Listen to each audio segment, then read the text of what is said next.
Exercice numéro 34, c'est l'exercice sur le sténopé. Alors, c'est un exercice qui est très difficile, où il y a beaucoup de pièges. Donc, alors, le sténopé, c'est quoi?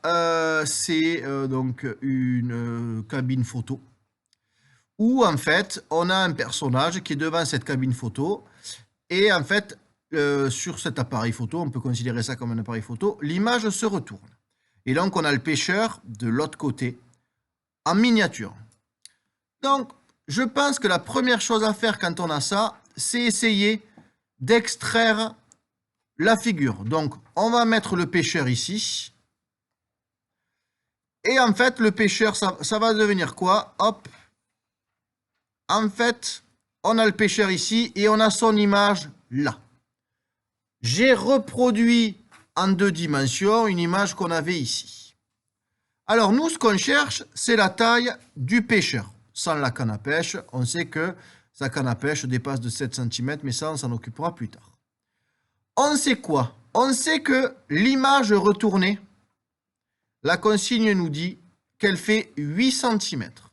Donc ici, on a 8 cm. Et aussi, on a 2 informations. On sait qu'on a une distance entre le pêcheur retourné et l'entrée du sténopé qui fait, Antoine, 20 cm. Et on a la distance entre le pêcheur et l'entrée du sténopé qui fait 4,50 m. Et donc là, attention, c'est le premier piège de cet exercice. On voit que les dimensions, Chloé, elles ne sont pas dans la même unité. On a ici des mètres, ici les centimètres et ici les centimètres. Donc là, la première chose à faire, c'est de placer toutes les unités dans toutes les longueurs dans la même unité. Donc le 4,50 m, on va le transformer, Antoine, en 450 cm. Donc ici, on va avoir 450 cm. Donc du coup, on a bien notre figure avec tout en centimètres. Mais attention, nous on cherche cette grande longueur. Et pour pouvoir faire Thalès, il va falloir qu'on écrive l'égalité de fraction, mais il va falloir qu'on connaisse une fraction entière. Et là, la seule fraction qu'on va pouvoir connaître entière, c'est le 20 cm sur le 450 cm. Or, ça ne fait pas partie de notre papillon. Donc, le piège dans cet exercice, et ce qu'il faut voir et ce qui est difficile, c'est qu'en fait, il va falloir couper notre papillon en 2. Donc, on va devoir prendre cette partie du papillon et donc les points alignés, cette partie du papillon. Donc, on va travailler sur cette figure jaune. On va faire comme si l'autre côté n'existait pas. Et on va écrire les mesures. Donc, la mesure du côté qui est ici. Ce côté qui est ici, Maëva me dit 4 cm. Ça fait bien 20 cm, ça 450. Et nous, on va chercher cette mesure qui va correspondre à quoi? À la moitié du pêcheur avec sa canne à pêche.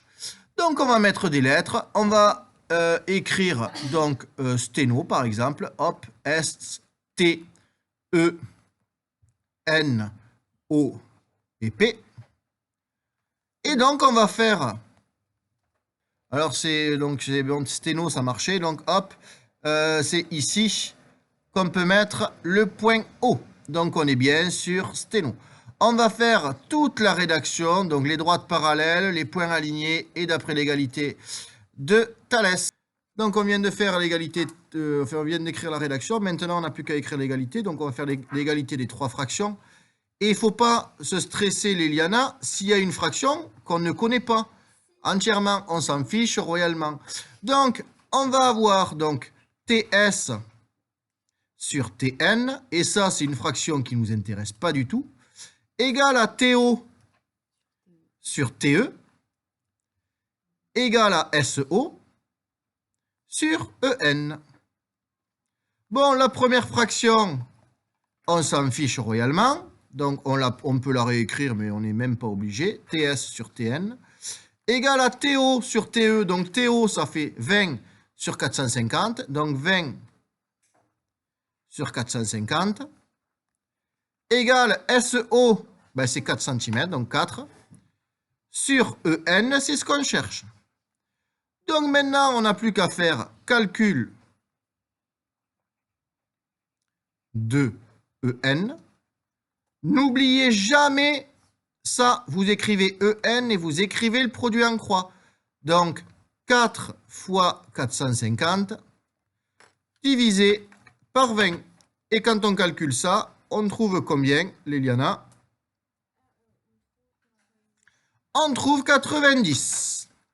Ça veut dire quoi? Donc je vais prendre une autre couleur. Ça veut dire que le demi-personnage, là, la longueur qui est ici, c'est 90. Donc ça veut dire que la longueur du personnage entier, ce qu'ils appellent objet ici, c'est 90 fois 2. Donc la taille de notre pêcheur avec sa canne à pêche, c'est 180 cm. C'est en général ce que disent les élèves. Mais attention, on vous dit que la canne à pêche dépasse de 7 cm. Donc Antoine, pour trouver la taille du pêcheur, il va falloir faire 180 cm moins les 7 cm. Et donc, notre pêcheur est un nain, il fait 1,73 m.